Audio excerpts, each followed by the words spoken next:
Renungan pagi pulang ke rumah oleh Ellen G. White, 8 Juli 2020. Mari kita berdoa. Bapa kami yang di sorga, Allah pencipta langit dan bumi, laut dan segala isinya, Allah yang maha besar, maha kuasa, sumber segalanya yang kami sembah selalu melalui anakmu yang tunggal, Yesus Kristus. Terpujilah Yesus anak Allah yang maha tinggi, satu-satunya pengantara kami.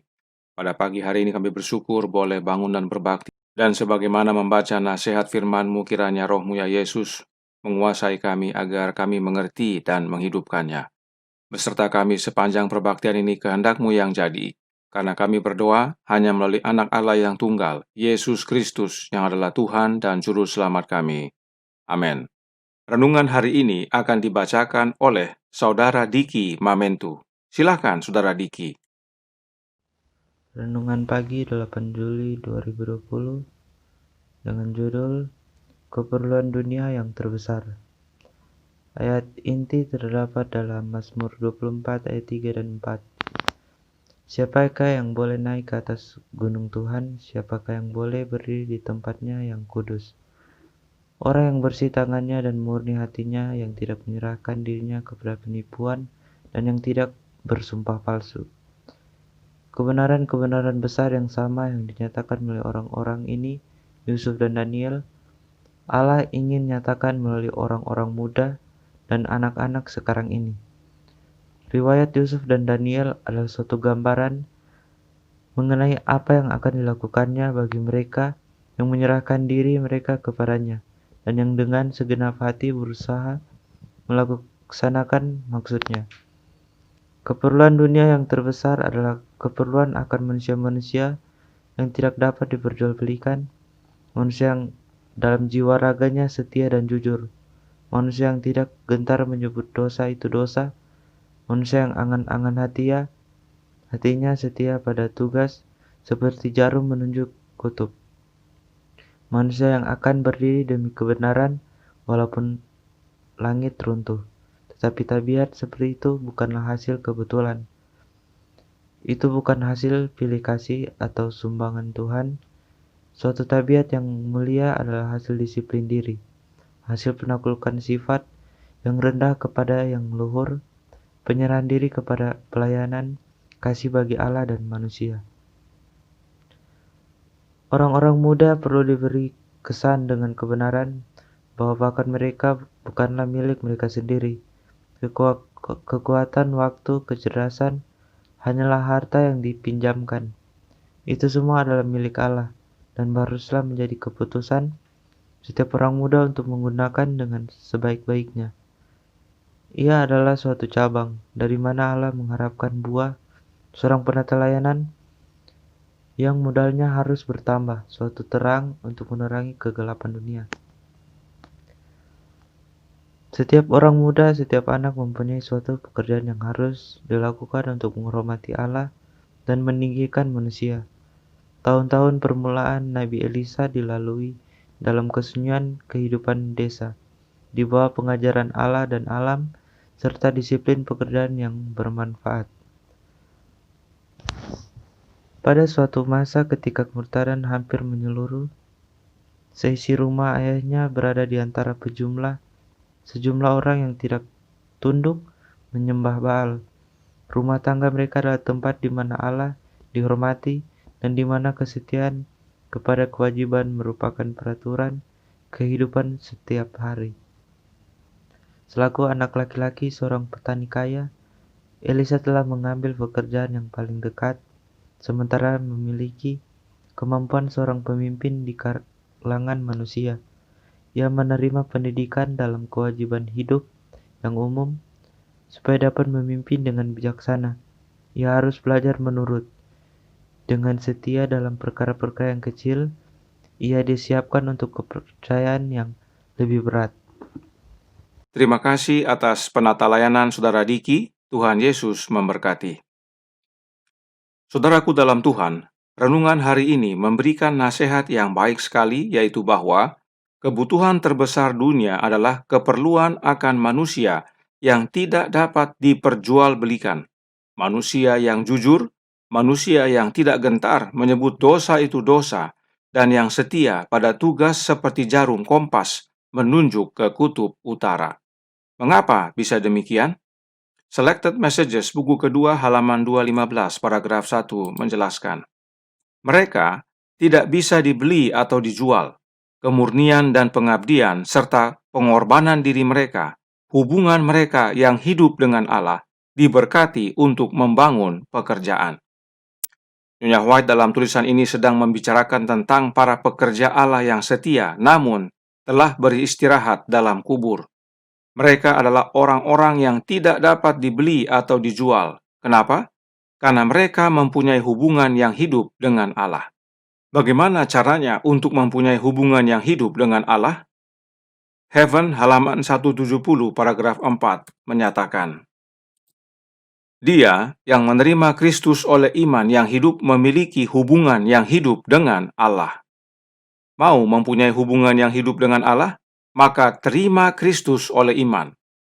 Oleh iman, Kristus tinggal di dalam hati kita. Efesus 3 ayat 17. Renungan hari ini memberikan contoh orang-orang yang tidak dapat diperjualbelikan seperti Yusuf, Daniel, dan Elisa. Apakah mereka mempunyai hubungan yang hidup dengan Allah, yaitu dengan memiliki Kristus? In Heavenly Places, halaman 316, paragraf 2, Nyonya White menyatakan, di segala zaman, Roh Kristus yang ada di dalam mereka telah menjadikan anak-anak Allah yang sejati menjadi terang bagi orang-orang dari generasi mereka. Yusuf adalah pembawa terang di Mesir. Dalam kemurnian dan kebajikan serta kasihnya yang berbakti, ia menyatakan Kristus di tengah-tengah bangsa penyembah berhala. Yang ditandai kuning, Nyonya White kutip dari 1 Petrus 1 ayat 11. Yusuf mempunyai hubungan yang hidup dengan Allah, yaitu Bapa, sebab Yusuf memiliki Roh Kristus di dalam dirinya. Roh Kristus tinggal dalam hidup kita oleh iman, dan mereka yang mempunyai Roh Kristus dalam hidup mereka mempunyai hubungan yang hidup dengan Bapa. Sebab Yesuslah penghubung antara Allah Bapa dan manusia. Apakah ini termasuk Daniel? Sudah tentu. Mari kita baca kelanjutannya. Masih dalam buku yang sama dan paragraf yang sama. In Heavenly Places, halaman 316, paragraf 2. Dari Daniel dan teman-temannya di Babel dan dari Mordekai di Persia, sinar terang bersinar di tengah-tengah kegelapan istana raja. Mereka ini menjadi terang bagi dunia karena Kristus tinggal dalam hidup mereka melalui kehadiran Roh-Nya, Roh Kristus. Apakah Elisa juga menerima roh yang sama? SDA Bible Commentary Volume 2 halaman 1037 paragraf 2 menjelaskan, Elisa menerima dua bagian dari roh yang ada pada Elia. Di dalam dia, kekuatan roh Elia dipersatukan dengan kelembutan, rahmat, dan belas kasihan yang lembut dari Roh Kristus. Tidak heran Nyonya White menggunakan Yusuf, Daniel, dan Elisa sebagai teladan bagi kita untuk menjadi manusia yang tidak dapat diperjualbelikan, yaitu manusia-manusia yang mempunyai hubungan yang hidup dengan Allah, yaitu Bapa, dan itu hanya melalui satu cara, dengan menerima roh anak Allah dalam hidup kita, dalam hati kita. Tetapi perlu dipahami bahwa From Eternity Past halaman 256 paragraf 4 yang menjelaskan, Kristus berbicara kepada umatnya melalui para nabi. Rasul Petrus mengatakan bahwa para nabi bernubuat tentang kasih karunia yang diuntukkan bagimu. Meneliti saat yang mana dan yang bagaimana yang dimaksudkan oleh Roh Kristus yang ada di dalam mereka, yaitu roh yang sebelumnya memberi kesaksian tentang segala penderitaan yang akan menimpa Kristus dan tentang segala kemuliaan yang menyusul sesudah itu. 1 Petrus 1 ayat 10 dan 11. Adalah suara Kristus yang berbicara melalui perjanjian lama. Kesaksian Yesus adalah roh nubuat. Wahyu 19 ayat 10. Dari penjelasan ini, Roh Kristus yang berbicara adalah Roh Kristus sebelum anak Allah menjadi manusia. Itu sebabnya dikatakan Kristus berbicara melalui para nabi atau melalui perjanjian lama. Dan karena belum menjadi manusia, maka Roh Kristus tersebut menyatakan nubuat tentang kasih karunia yang akan diterima oleh umat manusia, yaitu Kristus hadir sebagai manusia, di mana dia akan alami derita, kemudian kemuliaan akan menyusul sesudah itu. Dan saat Yesus dimuliakan, maka rohnya dicurahkan, yaitu roh yang berasal dari kemanusiaan Yesus. Inilah kegenapan nubuatan tersebut, yaitu nubuat tentang kasih karunia yang diuntukkan bagi kita. Sebab kasih karunia tersebut adalah Kristus dan rohnya, yaitu roh Kristus.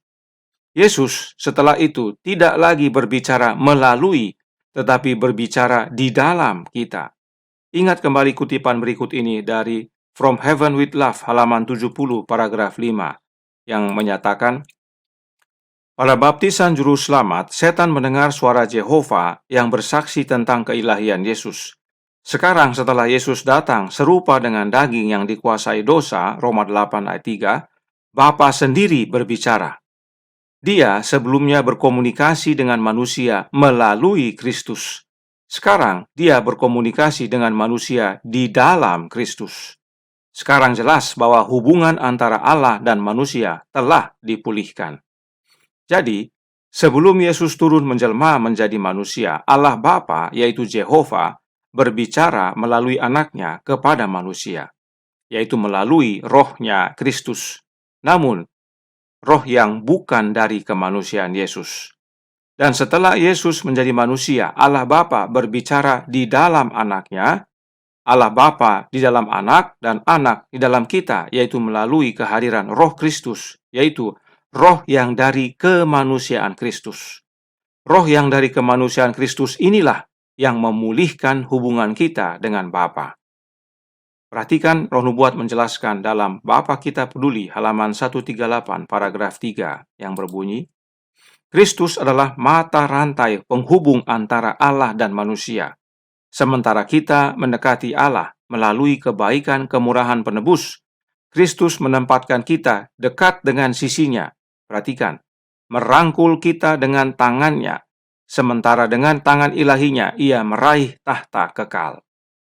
Kristus adalah mata rantai penghubung dan tidak ada disebutkan adanya keperluan mata rantai lainnya. Cukup satu dan itu hanya Yesus. Kenapa? Perhatikan yang biru. Sebab Yesus satu-satunya makhluk ilahi yang telah menjadi manusia. Dengan tangan kemanusiaannya, perhatikan Nyonya White tulis dalam bahasa Inggris, His human arm. Dia merangkul kita yang mau mendekat kepada Allah. Dan dengan tangan ilahinya, Yesus meraih tahta Bapa. Inilah makna mata rantai penghubung itu, atau connecting link. Dan ini hanya satu, tunggal. Jalan kepada Bapa hanya satu, yaitu anak Allah, Yesus Kristus. Yohanes 14 ayat 6. Kenapa kita perlu pahami ini? Pulang ke rumah halaman 205 paragraf 4 menjelaskan, kekuatan, waktu, kecerdasan hanyalah harta yang dipinjamkan. Itu semua milik Allah dan haruslah menjadi keputusan setiap orang muda untuk menggunakannya dengan sebaik-baiknya. Ia adalah suatu cabang dari mana Allah mengharapkan buah. Ia di sini adalah orang-orang muda. Namun, nasihat ini bukan hanya bagi orang muda, tetapi bagi kita semua. Bahwa kekuatan kita, waktu kita, kecerdasan kita adalah milik Allah dan dipinjamkan kepada kita. Masih ingat cerita tentang Raja Nebukadnezar yang hidup seperti hewan di padang selama 7 masa? Setelah dia mengakui Allah Bapa adalah Allah yang maha tinggi, yang maha kuasa, barulah akal budinya kembali. Karena itu, kita dinasihatkan agar menggunakan hal-hal tersebut sebaik-baiknya, agar kita yang adalah ranting-ranting dari pokok anggur dapat berbuah. Bagaimana caranya berbuah? Apakah kita dengan kekuatan sendiri bisa berbuah? Tentu tidak. Yesus berkata, di luar aku, kamu tidak dapat berbuat apa-apa. Karenanya, Yohanes 15 ayat 5 menutup. Akulah pokok anggur, kata Yesus, dan kamulah ranting-rantingnya. Barang siapa tinggal di dalam aku dan aku di dalam dia, ia berbuah banyak, sebab di luar aku, kamu tidak dapat berbuat apa-apa. Mau gunakan berkat Allah untuk kemuliaan Allah dan berbuah? Tinggal dalam Yesus dan Yesus dalam kita, yaitu dengan menerima rohnya yang kudus, roh Kristus. Inilah kebutuhan dunia yang terbesar, kebutuhan akan Roh Kristus. Sebab dengan Roh Kristus kita menjadi manusia yang tidak dapat diperjualbelikan, manusia yang mempunyai hubungan yang hidup dengan Allah Bapa, manusia yang menyatakan dosa menurut namanya, dan manusia yang sadar bahwa semua adalah milik Allah dan harus digunakan untuk kemuliaan Allah, serta berbuah. Tuhan memberkati. Saya bawa dalam nama Yesus. Amin. Mari kita berdoa.